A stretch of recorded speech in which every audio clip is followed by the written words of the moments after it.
वालों को बताना चाहता हूं कि वाजपेयी जी इसके साथ साथ एम्पायर थिएटर के साथ जबलपुर का उस समय का जो सबसे अधिक प्रसार संख्या का हिंदी दैनिक नवभारत में भी विज्ञापन विभाग में आपका कार्यरत थे। उसका नई दुनिया में भी, और उसके पूर्व नहीं, उसके बाद फिर वो नई दुनिया में आ गए थे। उस समय जबलपुर में नई दुनिया का संस्करण निकला करता था और मुंदर शर्मा उस समय उसके संपादक हुआ करते थे।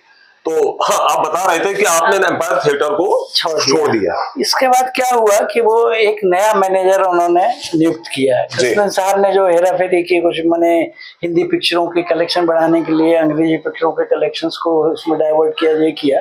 तो वहाँ एक ऑपरेटर हुआ करते थे दुर्गा प्रसाद नामदेव जी, जो आपके कारपोरेशन में भी नौकरी करते थे, लेकिन पुराने ऑपरेटर थे, बादल फिल्म के टाइम से वो ऑपरेटिंग करते थे जी।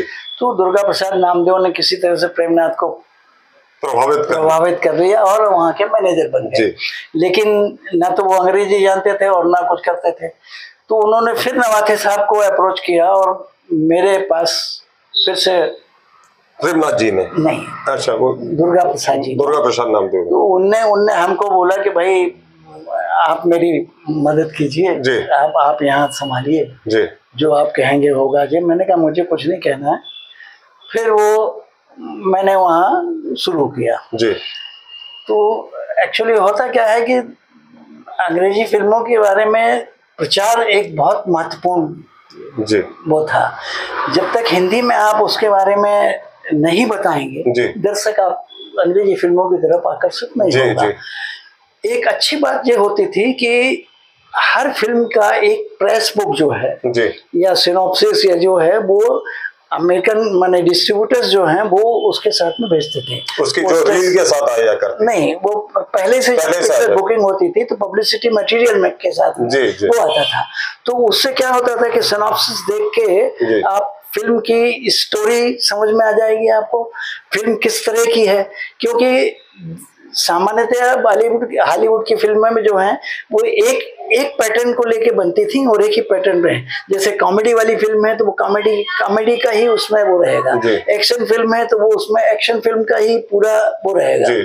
फिर दूसरी फिल्में आती थी तो उस हिसाब से वो फिल्में अपने सिनॉप्सिस में लिखते थे। अच्छा, ये तो क्या था कि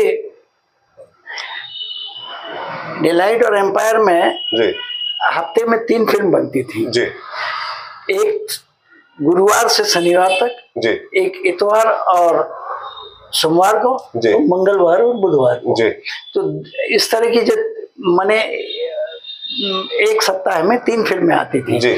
और कभी कभी क्या होता था कि यदि फिल्म अच्छी है या बिग स्टार की है या स्पेशल सुपर डुपर है तो फिर वो 5 दिन 7 दिन इस तरह से उसका वो होता था। मतलब तब तक उतने दिन रन करती थी, चलती थी जी। उसके एग्रीमेंट्स होते थे, एग्रीमेंट्स में बराबर रनिंग टाइम दिया जाता था।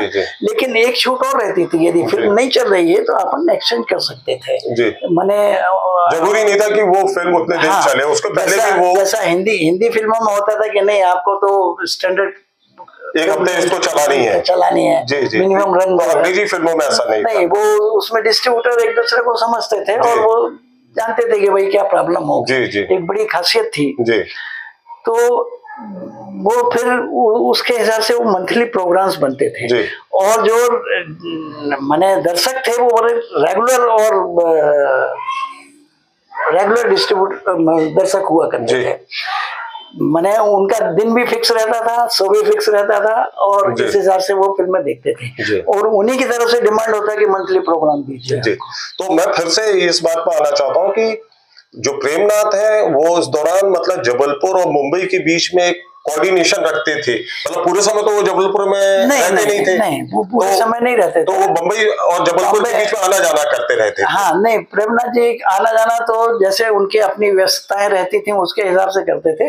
लेकिन एक निश्चित था कि वो नर्मदा भक्त थे और जब उनका लंबा पीरियड हो जाता था या मैंने आलस्य या कुछ ऐसी कमजोरी जैसी चीज आती थी तो वो अपने को एनर्जाइज करने के लिए, अपने को शक्तिशाली बनाने के लिए नर्मदा तट पर जरूर विश्राम करते थे। तो मैं एक चीज और जानना चाहता हूँ कि पुराने लोगों को भी पता है, मुझे भी इस बात की जानकारी है कि दो चीजें एम्पायर थिएटर से और जुड़ी है। एक तो उनका बाजू में बंगला था जी, तो ये बंगला उनका मतलब कब बना? ये टॉकीज के साथ ही बंगला लिया गया था कि ये बाद में बंगला का? नहीं, एक्चुअली ये जो आपका थिएटर का कैंपस जो था जी, ये मैडम बेलेमी का था जी, और जो बाजू वाला जो एरिया था जी, वो बाजू वाला एरिया एक मॉमडन लेडी का था जी, जो उसके हस्बैंड शायद फोटोग्राफर थे जी, तो वहां पहले कुछ नहीं था जी, तो उन्होंने इस हिसाब से लिया, राय साहब करतारनाथ ने ही उसको खरीदा था जी, वो उन्होंने बीना राय जी के नाम से खरीदा। अच्छा, मतलब प्रेमनाथ जी की पत्नी के नाम से? उनकी पत्नी के नाम जी, से। और वहां उनका जो है वो एक आलीशान होटल बनाने का एक प्रोजेक्ट था राय करतारनाथ जी का। हाँ, करतारनाथ जी का या बीना जी के लिए लिया तो एक मल्होत्रा परिवार का एक होटल वहाँ खोलने का वो था, इसलिए वहाँ 10 कमरों का उन्होंने बनाया था। अच्छा, उसको जो उनका मकान था, भवन तो इस रूप में था कि वो 10 कमरे रखे गए थे, 10 एक बड़ा हाल था, जी, जी, फिर एक बड़ा किचन था, फिर 8 ऐसे कमरे थे, जी, गलियारा था, जी, सामने बरामदा था, जी, आजू बाजू में चारों तरफ जो है वो बगीचा था, जी, और बीच में प्रेमनाथ जी ने खेती भी करवाई थी, उसमें से जो निकलता था तो वो भले वो 20 किलो 25 किलो या जो कुछ भी सामान निकले वो मुंबई जाता था। अच्छा, वो मुंबई जाता था यहाँ से। अच्छा, जी। तो आपको याद है वो कुल मतलब एम्पायर थिएटर के अलावा वो जो बंगला जिस जमीन पर था वो जमीन कितने एकड़ की है? नहीं, वो देखिए मुझे एक्चुअली क्या है कि 0.65 एकड़ जो है वो शायद एम्पायर थिएटर का कैंपस था, जी, जो कमर्शियल था, जी, वो रेसिडेंशियल था, जी, बेसिक उसमें जो विवाद है कि वो जो है वो कैंट की लैंड है, जी, और कैंट की लैंड होने के नाते जो है वो फ्री होल्ड लीज नहीं थी, वो ओल्ड ग्रांट लीज का वो था।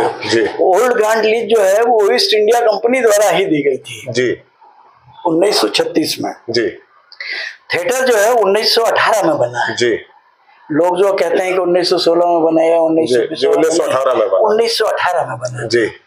तो वो फिर वहां उन्होंने बंगला बनाया और बीना राय जी के नाम से वो बीना राय जी के नाम से।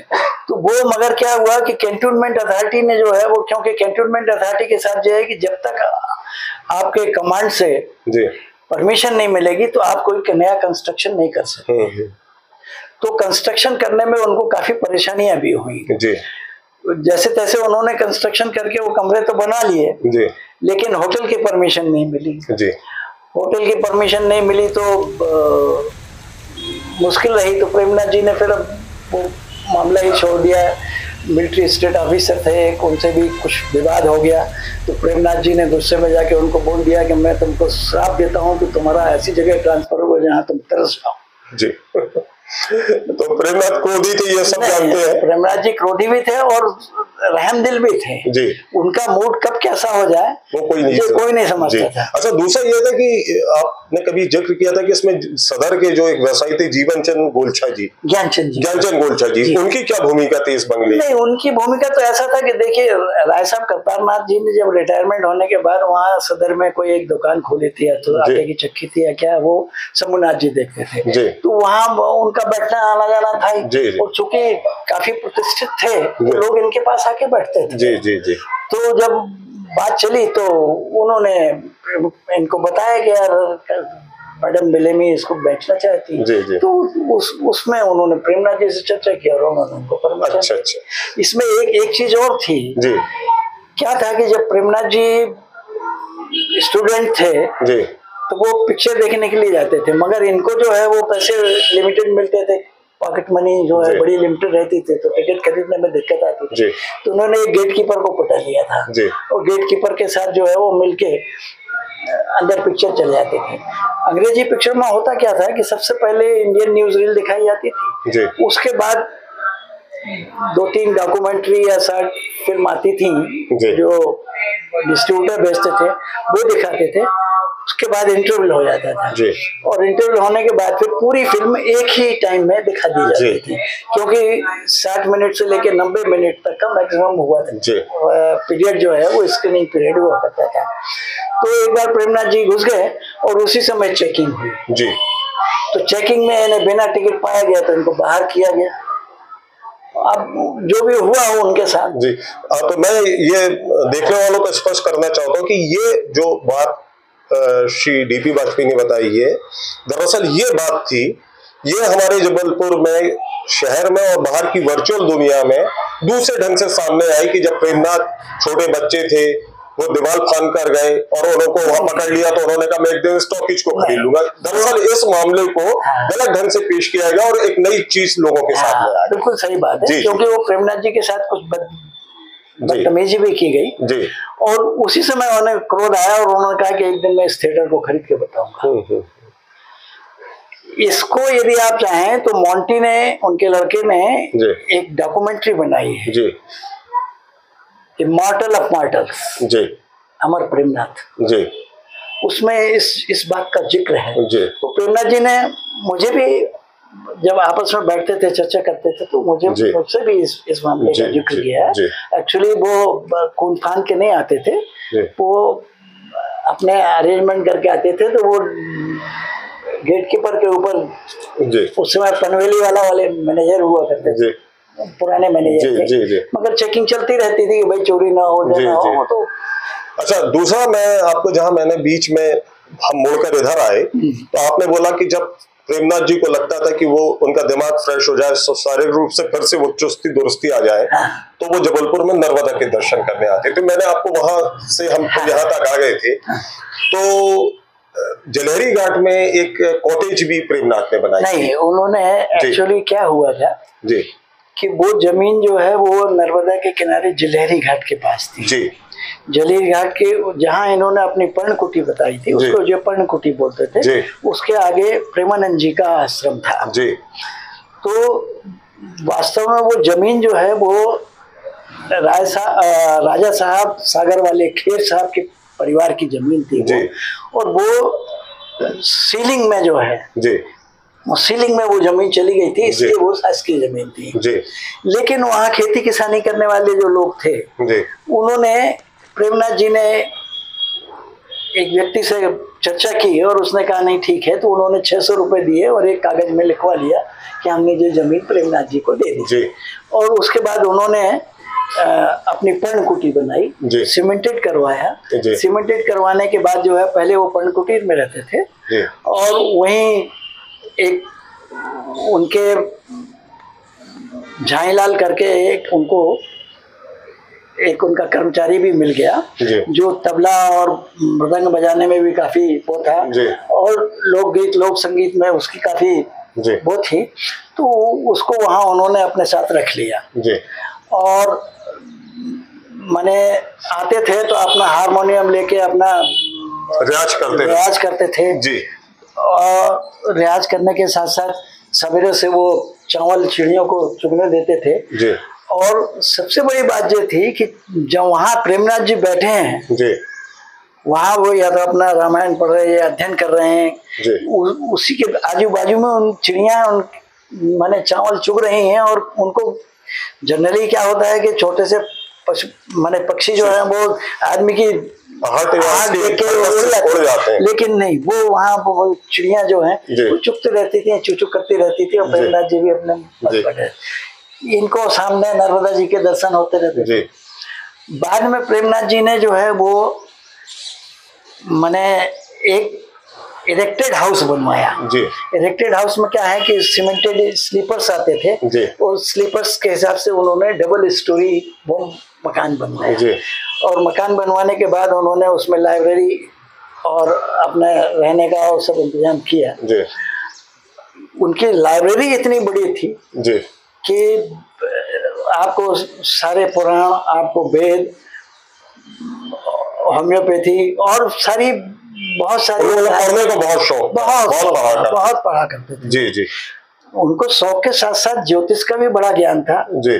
ज्योतिष के साथ साथ मैंने होशियारपुर की वृक्ष संहिता का उन्होंने अध्ययन किया जी जी। वो पृथ्वीराज कपूर ने ही उनको बताया था जी। और वो होशियारपुर से वृक्ष संहिता भी लेके आए जी। तो वहाँ आराम से रहते थे, मगर एक चीज थी कि मैंने जब वो जाते थे तो उनके साथ बहुत सारे लोग जो हैं उनसे मिलने जुलने वाले वो वहाँ पहुंच जाते, जलेरी घाट पहुंच जाते थे। क्योंकि प्रेमनाथ जी को तो अपना पीने का शौक भी बहुत था जी। एक बार जब तो महफिल भी जम जाती होंगी, महफिल भी जमती थी, लोग जाते थे जी। अपने तरह तरह के लोग उनकी बातें सुनते थे, वो भी सुनाते थे जी। और कभी कभी उनको जब मूड आता था, देखते थे कि हम इनसे परेशान हो गए हैं, तो वो खाना पीना बंद जी। और खाना पीना बंद करने के बाद कहने लगे आज तो मेरा हवा से पेट भर गया है, आज कुछ नहीं खाऊंगा। और एक डकार लेके लोगों को बताते कि देखो भाई, और जैसा उन्होंने कहा तो लोग खिसक जाते थे। अब हम लोग नर्मदा से फिर एम्पायर टॉकीज की तरफ आते हैं, तो लेकिन जॉनी मेरा नाम और तीसरी मंजिल में जब हिट हुई और प्रेमनाथ को इन फिल्मों के कारण बंबई में इतने व्यस्त हो गए कि फिल्में ही मिलने लगी, तो क्या फिर उनका ध्यान जबलपुर की एम्पायर टॉकीज की पहले की तुलना में नहीं ऐसा नहीं था जी। तीसरी कसम बहुत पहले बनी थी जी, शम्मी कपूर के साथ जी। तीसरी कसम 67 में, हाँ वो बहुत पहले बन गई जी जी। मगर जानी मेरा नाम तो बाद में बनी जी। इस बीच एक्चुअली हुआ क्या कि जब 54 में प्रिजनर ऑफ गोलकुंडा, चूंकि प्रेमनाथ जी ने अपना इतना बना लिया था कि उन्होंने अपना प्रोडक्शन हाउस ही शुरू किया जी। एम्पायर थिएटर का जब स्टेज था, तो स्टेज के ऊपर एक PN फिल्म्स लिमिटेड के नाम से बोर्ड भी उनका लगा हुआ था जी। मगर गोलकुंडा का कैदी उन्होंने बनाई, मगर वो जो तत्कालीन दूरसंचार मंत्री हुआ करते थे मिस्टर केसकर जी, उन्होंने उसमें इतनी काट छाट कर दी जी कि वो फिल्म ही मूल रूप ही खत्म हो गया। दूसरा क्या है कि वो फिल्म गेवा कलर में बनी थी जी, और हिंदी और अंग्रेजी दोनों में बनी थी जी। गोलकुंडा का कैदी हिंदी में बनी थी और प्रिजनर ऑफ गोलकुंडा जो है अंग्रेजी में बनी थी। प्रेमनाथ जी ने जो शिगुफा फिल्म सबसे पहले बनाई थी जी, उसकी स्टोरी या स्क्रिप्ट जो कुछ भी है जबलपुर में ही टाइप हुई थी। रेमिंगटन रेंट का एक हिंदी टाइप राइटर जो था जी, वो एम्पायर थिएटर में था जी, और उससे ही स्क्रिप्ट टाइप हुई थी। तो स्क्रिप्ट किसने लिखी थी? प्रेमनाथ जी तो नहीं, ये तो मालूम नहीं। मुझे तो बड़ा अजूबा हुआ कि जब वो रेमिंगटन रेंट का टाइपराइटर जो एक अपने ओमती पे एक टाइपराइटर वाला था एक मोबाइल, उसने आके वो खरीद लिया और मुझे बड़ा गुस्सा आया उसके ऊपर। मैंने कहा आपने उसको दे दिया, कहने क्या करते हैं? मैंने कहा मैं उसमें से काम कर रहा था जी। अरे कहने लगे ठीक है जो कुछ भी है जी। वो उतना ध्यान नहीं देते थे। मगर एक दिन उन्होंने मुझे खुद बताया कि मुझे खुद ही नहीं मालूम था कि शिगुफा का अर्थ क्या होता है जी, जिस पर वो फिल्म बना रहे थे हाँ जी, नहीं बनाई थी जी। हाँ, मगर हाँ उन्होंने समुंदर फिल्म जो बनाई जी, उस समुंदर में उन्होंने गोपी कृष्ण को और निशी को इंट्रोड्यूस किया जी जी। गोपी कृष्ण जो प्रसिद्ध नर्तक थे जी जी, और गोपी कृष्ण ने बाद में पद्मा खन्ना से ही शादी की, जिसने जानी मेरा नाम मैं प्रेमनाथ जी के सामने बहुत प्रसिद्ध वो जबलपुर में आए थे जी जी। लायंस क्लब ने एक बार गोपी कृष्ण और पद्मा खन्ना का एक कार्यक्रम रखा था लायंस क्लब में, मानस भवन में हुआ था। उस समय प्रेमनाथ जी यही थे, तब प्रेमनाथ जी को गोपी कृष्ण ने बुलाया था और पद्मा खन्ना ने भी उनके पैर छुए। और एक सबसे मजेदार बात थी कि जो पद्मा खन्ना और गोपी कृष्ण की बच्ची थी, उसने महाभारत में बचपन का कृष्ण का रोल उसने किया। अच्छा, तो मैं वो आप बात कर रहे थे कि जॉनी मेरा नाम हिट हुई तो प्रेमनाथ को फिल्में खूब मिलने लगी, मतलब उनको फिल्म में बहुत से असाइनमेंट मिल गए, तो वो बम्बई में व्यस्त हो गए। तो फिर उसके बाद एम्पायर थिएटर में एक्चुअली क्या था कि वो जो भी होता था वो मोंटी और उनका जो एक सेक्रेटरी हुआ करता था, पहले एक मिस्टर कुलकर्णी हुआ करते थे, CM कुलकर्णी, वो मुंबई हाँ जी, वो आते जाते थे। वो CM कुलकर्णी जो है जब PN फिल्म्स बनी थी तब से कैमरामैन के रूप में आने लगे, मगर जब प्रोडक्शन बंद हुआ तो प्रेमनाथ जी ने उसको अपना सेक्रेटरी बना लिया। मगर बाद में फिर वो पारिवारिक और जो दुनिया भर की सारी जनपन होते रहते थे, तो उन्होंने CM कुलकर्णी को निकाल दिया और फिर मिस्टर नायर को अपने साथ रखा जी।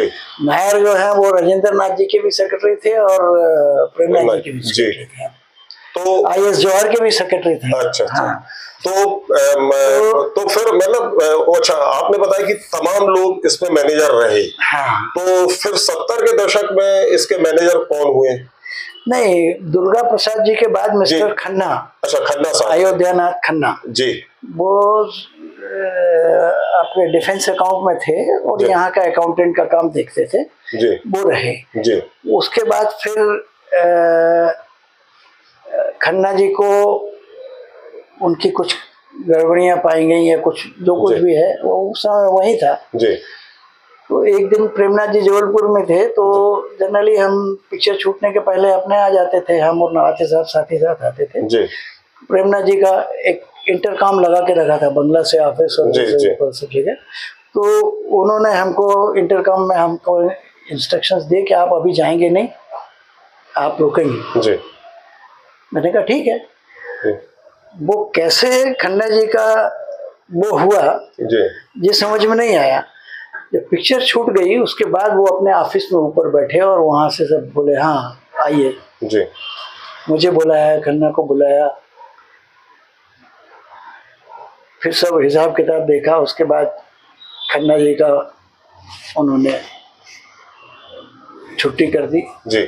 खन्ना जी बोले सब कुछ कॉन्ट्रैक्ट्स पड़े हैं, तो वो कॉन्ट्रैक्ट्स उन्होंने मेरे पास भेज दिए जी। एक ही टेबल थी जी। मैं कॉन्ट्रैक्ट देखने के बाद कहा, मैंने कहा डोंट साइन इट जी। हमने these are the films which could not do better business ji, we have to avoid this films. Very good ji. फिर उन्होंने स्टाफ की तनख्वाह बढ़ाई जी। तो जो जिस तरह का जैसा काम करता था, एक ऑपरेटर था जी, उसको उस समय ज्यादा वेजेस नहीं हुआ करते थे जी। उन्होंने एक ऑपरेटर था मन्नूलाल करके जी, वो इलेक्ट्रिसिटी का काम भी करता था, जो भी करता था, उससे खुश रहते थे। उसको त्रिशूल दिया जी, त्रिशूल दिया जी। वो जो अटेंडेंस रजिस्टर था उसमें त्रिशूल बनाया जी। कहने लगे इसको त्रिशूल दे दो। त्रिशूल देने का मतलब 111 रुपए महीने तक जी। मतलब वो प्रेमनाथ का एक कोड वर्ड था, त्रिशूल दिया। त्रिशूल मैंने एक्चुअली वो शिव भक्त थे। अच्छा, परम शिव भक्त थे जी जी, परम शिव भक्त थे वो जी। तो उन्होंने इसको त्रिशूल दे दो। खैर वो दिया। तो सदर के एक तिवारी जी रहते थे जी। आपको याद होगा शायद, तिवारी जी के जो चिरंजीव थे वो